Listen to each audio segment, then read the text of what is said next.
Action is an incredibly popular genre of video games, with many games falling under the action game umbrella. Action games are categorized by typically fast-paced gameplay, with smaller goals leading to their overall goal. These smaller goals are typically required to be completed in a specific linear order with no real variation. A few action games may allow for slight variation, however major variation from the order is typically not part of an action game. There are three major genres of action games. These are traditional action, survival horror, and stealth-based action games. We will cover them in that order, beginning with traditional action.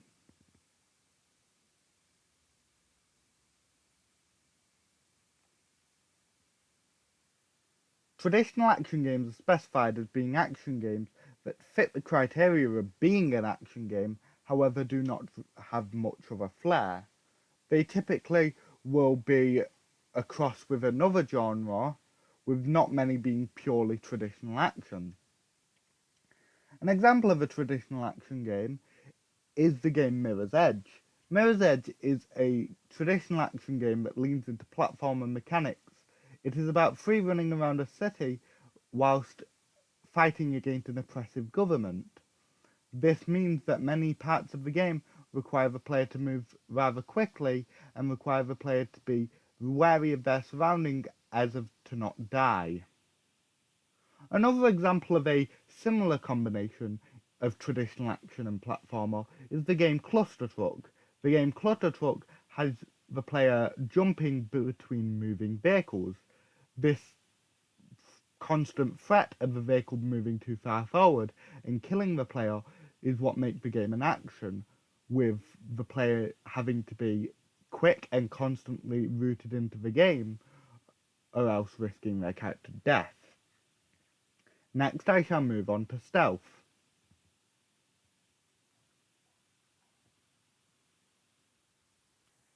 Stealth games are a type of action game that centers around the player primarily hiding from a threat. This may be because the threat is much stronger than the player and could easily take them out, the threat is plentiful in numbers and would overwhelm the player, or that the player is attempting to stay out of being caught. The example currently being shown is from the game Alien Isolation. Alien Isolation is a game taking place in the movie world of Alien, in which the player must hide from aliens alongside androids.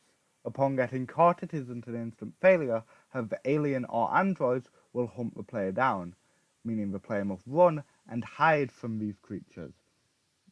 There are ways to fight back, however, especially against the alien. These aren't very effective. This is because the alien is immune to most forms of physical damage, with fire only temporarily taking it out.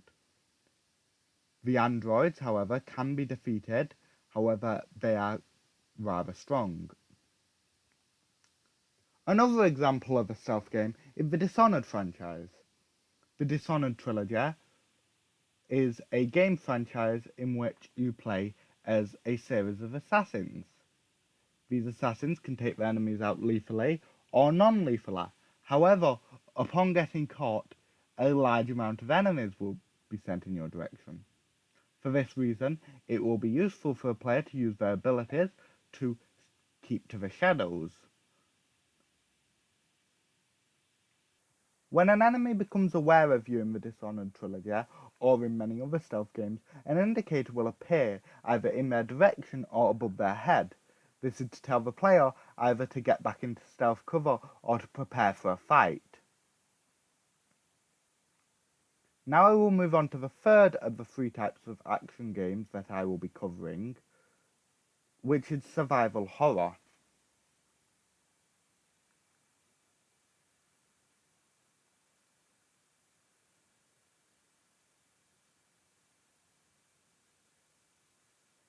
Survival horror is a subgenre of action in which the player must defend from a threat while trying to keep track of a resource.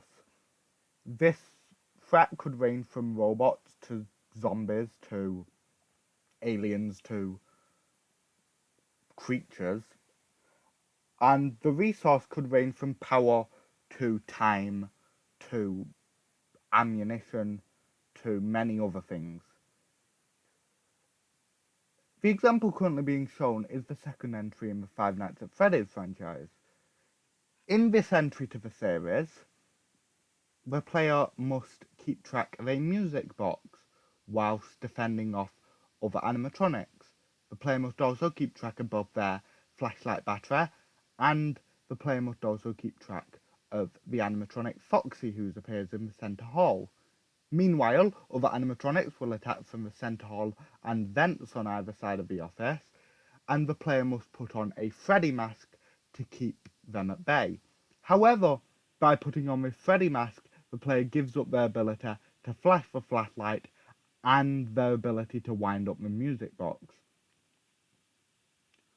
Another entry in the Five Nights at Freddy's franchise is Five Nights at Freddy's 3. This entry has 3 systems that can go down, these being the audio, visual, and ventilation systems. The player can reset either one or all, with all taking the time of about 2 systems, but resetting all 3 systems. These systems go down by spending too much time either on the camera or using the audio cue too many times. However, the audio cue must be used to lure the animatronic Springtrap away from your office. Also, by pulling the camera up or having the camera down for too long, the player risks being jump scared by one of several phantom animatronics.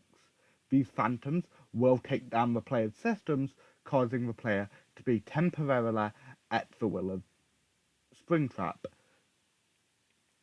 The camera system is completely controlled by the visual system, and the audio system controls the audio lures that lure Springtrap away. The player can also have one vent sealed, however, upon trying to seal another vent, it releases the seal on the first vent. The hallucination system is caused largely by the ventilation failing, which also causes Springtrap to move quicker. It also causes the player to momentarily black out in moments, which allows Springtrap and the other phantoms to both manifest and to move quicker. Another survival horror game is the Resident Evil franchise. The footage shown is from Resident Evil Village, the 8th main entry into the Resident Evil franchise. Resident Evil Village has Resident Evil 7 protagonist Ethan Winters stuck in a European village. In this European village, he's hunted down by vampires, metal-bending psychopaths, possessed dolls, and fishmen on his journey to recover his daughter. In this game, you must keep track of both your ammo and healing salves, plus you must also keep track of your inventory space, since there's limited inventory space, and you must fit your items into your inventory by moving other items around in there, or by dropping other items. That is all for the genre of action. If you want to see more videos like this, the playlist of all the genres is linked in the description, and I'll see you all in the next one.